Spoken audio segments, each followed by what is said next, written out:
पीहू का मिट्टी का घर। और जंगल में खुशी का माहौल होता है क्योंकि पीहू माँ बनी है। लो मीनू मौसी, शर्माओ नहीं, आज तुम 4 लड्डू लो। मैं पापा बन गया हूँ। आज मैं बहुत ज्यादा खुश हूँ। क्यों नहीं, 4 क्या, मैं तो पूरा डब्बा ही ले लूंगी।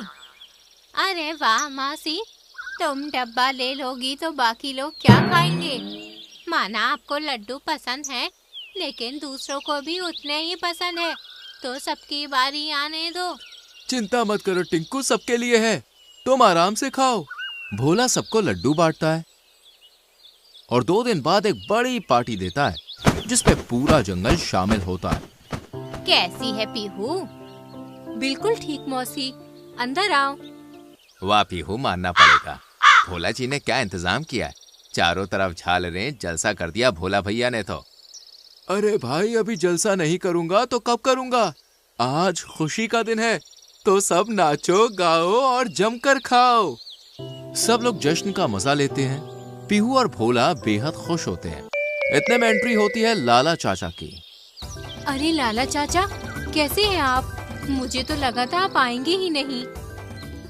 कोई और बुलाता तो शायद मैं नहीं आता, लेकिन तुमने बुलाया है तो मुझसे रहा नहीं गया। और फिर तुम्हारे लिए इतना बड़ा मौका है, तो फिर मैंने सोचा चलकर तुम्हें आशीर्वाद दे आऊं। लाला चाचा पहले जंगल में ही रहते थे, लेकिन अब वो जंगल से बाहर एक सुनसान इलाके में रहते हैं। क्या बात है लाला चाचा, आखिरकार आज आप जंगल में आ ही गए। पूरी रात सभी जश्न में डूबे रहते हैं और फिर अपने अपने घर चले जाते हैं। अगली सुबह मौसम अचानक से रुख बदल लेता है और तेज हवाएं चलने लगती हैं। आज हवा कितनी तेज चल रही है। लगता है तूफान आने वाला है। ऐसा ना कहिए, मेरे बच्चे अभी बहुत छोटे हैं, वो डर जाएंगे। क्या? तुम भी ना पीहू, वो अभी कुछ समझ ही नहीं सकते, तो डरेंगे कैसे? मुझे नहीं पता, बस आप ऐसे मत बोलिए। वैसे भी आज सुबह से अजीब सा लग रहा है मुझे। क्यों? तबीयत तो ठीक है तुम्हारी? वैद्य काका को बुलाकर लेके आऊं क्या मैं? नहीं, वैद्य काका की जरूरत नहीं है, बस मन थोड़ा बेचैन है। अच्छा, तो मैं काम करो, आराम करो, मैं तुम्हारे लिए थोड़े फल ले आता हूँ। ठीक है, लेकिन जल्दी आइएगा। भोला पीहू के लिए फल लेने चला जाता है। उसके जाते ही मीनू, लाडू और टिंकू आती हैं। अच्छा किया जो आप सब यहाँ आ गई। वैसे भी भोला जी घर पर नहीं है और मुझे अकेले अकेले अच्छा नहीं लग रहा था। अरे तभी तो हम यहाँ चले आए। अच्छा, जैसे तुम्हें पता था कि पीहू यहाँ अकेली है। अरे नहीं, मतलब पता नहीं था, पर हम आ गए। सभी हंस पड़ते हैं। मैं क्या कहती हूँ पीहू, तुझे थोड़ा घूमना फिरना चाहिए। इतने दिन हो गए तू बिस्तर पर ही है, और वैसे भी अब तो तेरे बच्चे बिल्कुल स्वस्थ हैं और अभी ये सो भी रहे हैं, तो चल थोड़ा बाहर घूम कर आते हैं। लग तो ऐसा मुझे भी रहा है कि मुझे थोड़ा पंख फैलाने की जरूरत है, लेकिन मैं अपने बच्चों को छोड़कर कहीं नहीं जा सकती। अरे अगर ऐसा है तो मैं यहाँ रुक जाती हूँ, तुम चली जाओ। नहीं, अभी मेरे बच्चे बहुत छोटे हैं, इसलिए मुझे कहीं नहीं जाना, और जब तक भोला जी नहीं आते तब तक तो बिल्कुल भी नहीं। ठीक है, फिर जैसी तेरी मर्जी, अब हम चलते हैं। जरूरत लगे तो आवाज दे देना। सबके जाते ही पीहू खिड़की से बाहर देखने लगती है। मौसम बेहद सुहाना हो रहा था। ठंडी ठंडी हवा चल रही थी और हल्की हल्की बूंदें भी गिर रही थी। वाह, कितना अच्छा मौसम हो रहा है।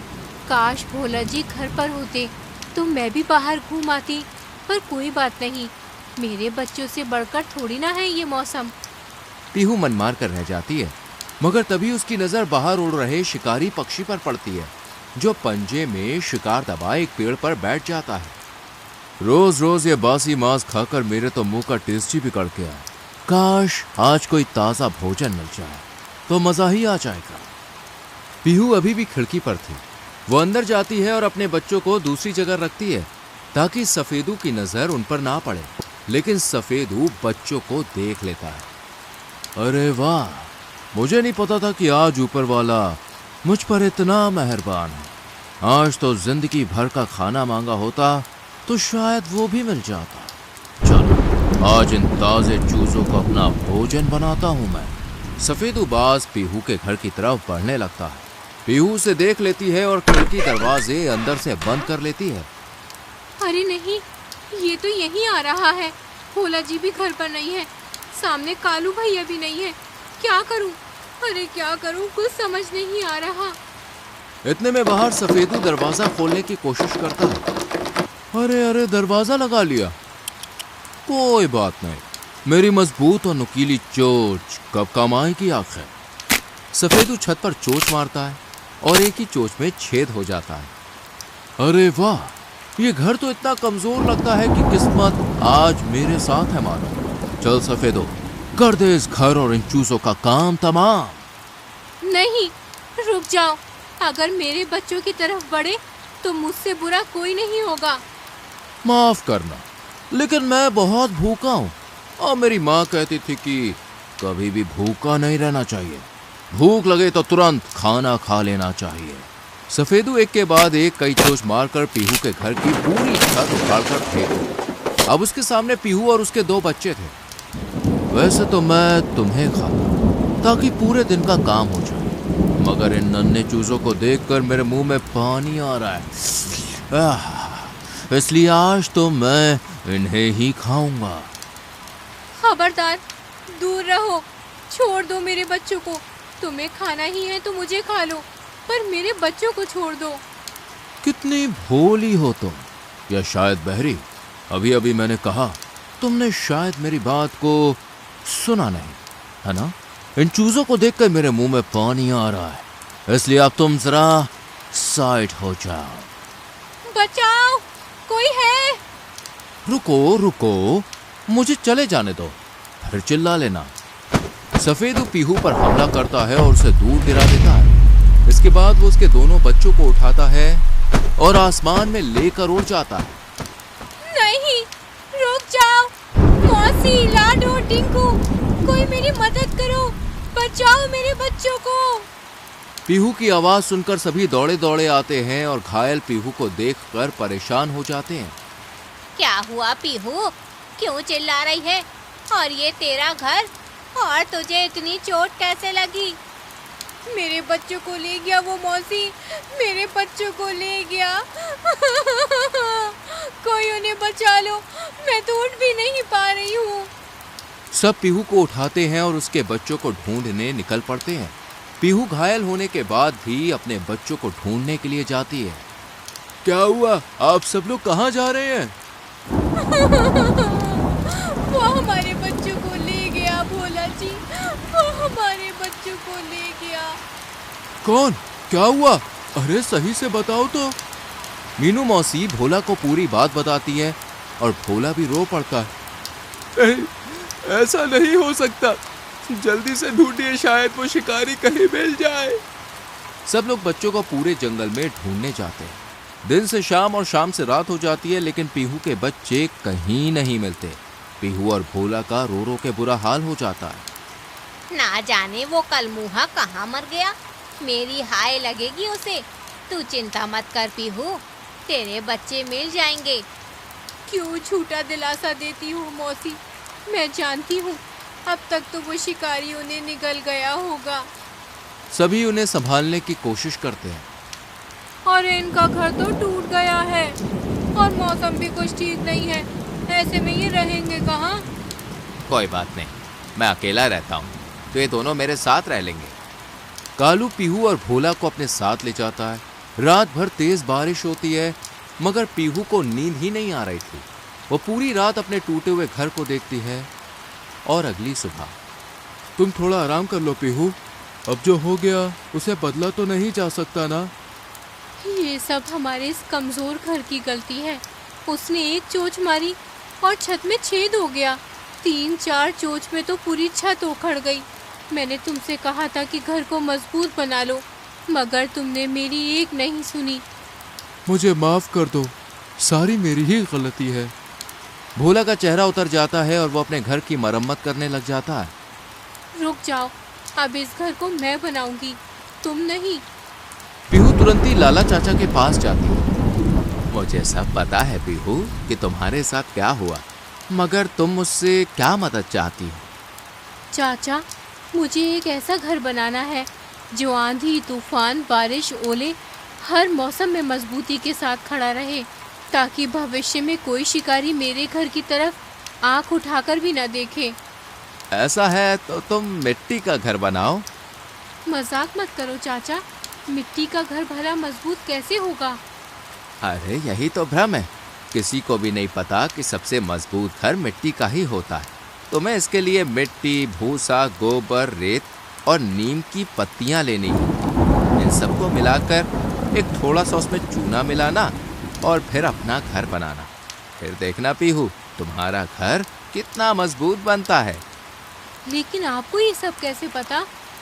इतने समय से यहाँ पर यूं ही नहीं रह रहा, शोध करता हूँ मैं, तब पता चलता है ये सब।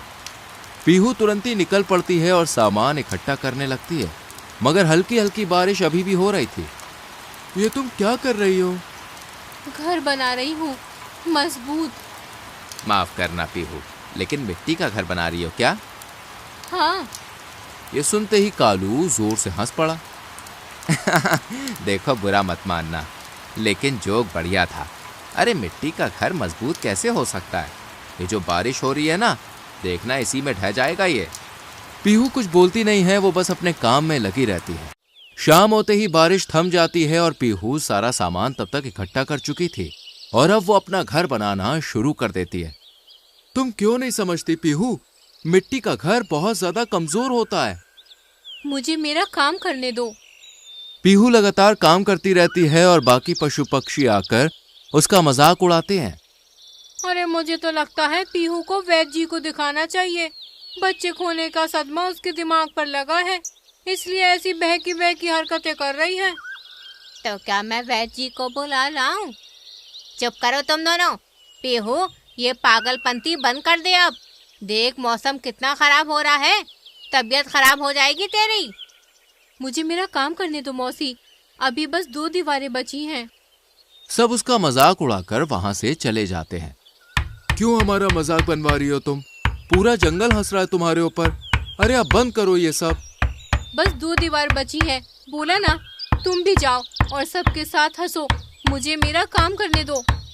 भोला गुस्सा होकर चला जाता है और पीहू अगले दिन तक घर बना लेती है, जो दिखने में बेहद सुंदर था।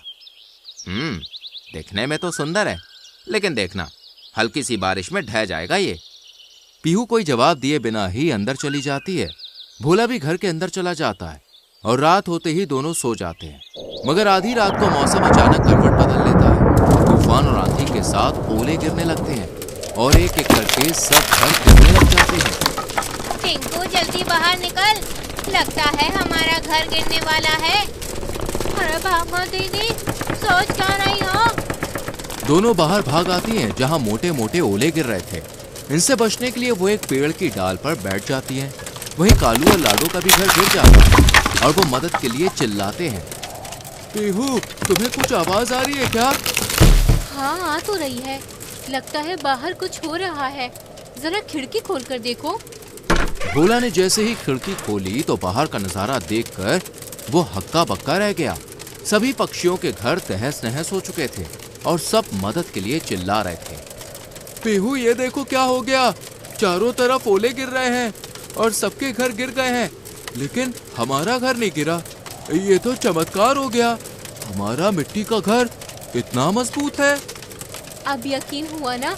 एक काम करो, छतरी दो, मैं उन लोगों को भी यहाँ ले आती हूँ। बेचारे कहाँ रहेंगे इस तूफान में। लेकिन ये सब तो तुम्हारा मजाक उड़ा रहे थे ना। वो समय था, उन्होंने जो करना था किया, अब मुझे जो करना है मैं करूँगी। पीहू तुरंत ही छतरी लेकर निकल पड़ती है। मीनू मौसी, लाडो, कालू भैया, सब लोग मेरे साथ चलो मेरे घर में, वरना ये मोटे मोटे ओले तुम में से किसी को घायल कर देंगे। तुम्हारा घर मतलब तुम्हारा मिट्टी का घर अभी सही सलामत है? अभी भी है और बाद में भी रहेगा कालू भैया। अब जल्दी चलो, हवा तेज हो रही है, मैं ज्यादा देर तक इस छतरी को पकड़कर उड़ नहीं पाऊंगी। सभी पीहू के मिट्टी के घर में आते हैं, जो अंदर से काफी बड़ा और काफी खूबसूरत होता है। तुमने तो कमाल कर दिया पीहू, नामुमकिन को मुमकिन बना दिया। इतना मजबूत घर, वो भी मिट्टी का, ये कैसे किया तुमने? पीहू ने लाला चाचा वाली बात बताई और सब ये सुनकर हैरान रह गए। हमने तुम्हारे साथ बहुत गलत किया ना, तुम्हारा कितना मजाक उड़ाया और आज तुम हमारी मदद कर रही हो। जाने भी दो लाडो, वक्त था निकल गया। नहीं, हमसे गलती तो हुई है और तुम हमें उस गलती के लिए माफ कर दो। मैंने तो पहले ही कहा था हमारी पीहू को सोच समझकर ही मिट्टी का घर बना रही होगी। तुम लोग खामखा ही उसे सता रहे थे। सब पीहू से माफी मांगते हैं और वो उन्हें माफ कर देती है। कई दिनों तक सब पीहू के घर में ही रहते हैं और तूफान और बारिश थमने के बाद सभी लाला चाचा के बताए हुए नुस्खे से अपने अपने मिट्टी के घर बनाने लगते हैं। देखो दोस्तों, ये कहानी हमें सिखाती है कि कभी भी किसी का मजाक नहीं उड़ाना चाहिए। क्या पता कब किससे हमें काम पड़ जाए। वीडियो पसंद आई हो तो वीडियो को लाइक और शेयर करें और चैनल को सब्सक्राइब करके बेल आइकॉन प्रेस करें, जिससे आने वाली कहानियां मिस ना हो।